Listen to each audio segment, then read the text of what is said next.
Hello, today we are going to be working on a Genesis GV70 SUV where I'm going to be showing you how to reset your oil life reminder. Very simple. We use this dial here where we can get to the menu, scroll all the way until we get to the setup menu. Setup, push OK.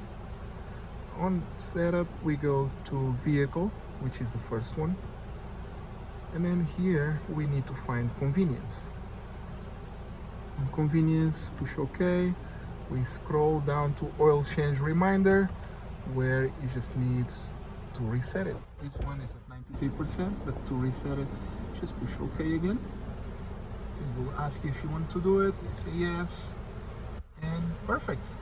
Your oil change life has been reset. If you have questions, please leave it on the comments. If this video helped you, please like it, like the video, subscribe the channel. I hope it helped you. Have a nice one.